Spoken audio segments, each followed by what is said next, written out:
Um paciente que bebeu umas e não aguentou ir pra casa, e nós vamos fazer o trajeto dele do Vila Soma até a casa da Dona Toinha. Saindo. Segura aqui, Vitor. Segura aqui, Vitor. Segura aqui, Vitor.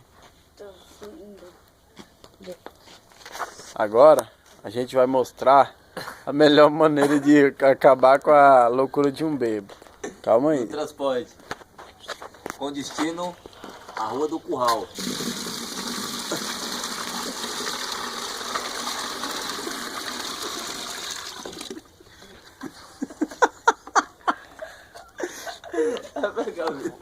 Olha aí.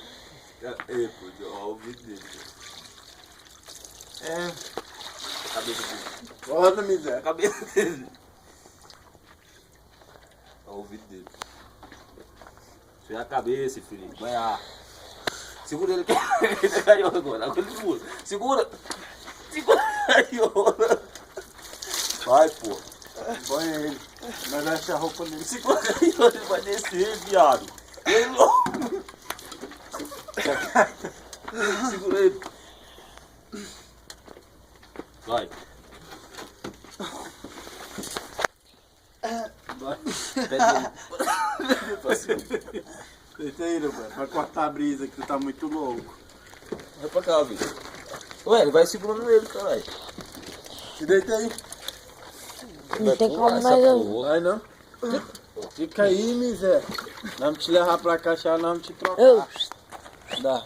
Tá vendo como nós é ruim?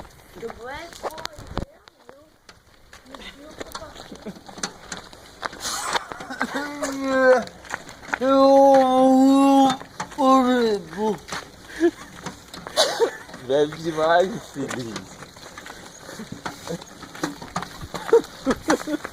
Segura isso, senão tu vai cair. Tu vai cair, fica aí, miséria. Vai pular. Te deita, Satanás. Tu vai cair no chão, urubu. Te deita aí. Tem que ir segurando ele, velho. Ele vai cair, pô. Segura ele aqui. Vai não, vai. Ele não vai, mano. É só pra cortar a brisa.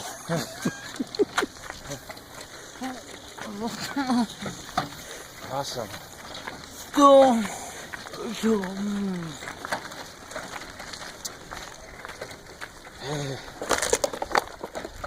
Porque lá nós dá um banhozinho nele, ó, quentinho. Aí o gelado é só pra cortar o efeito.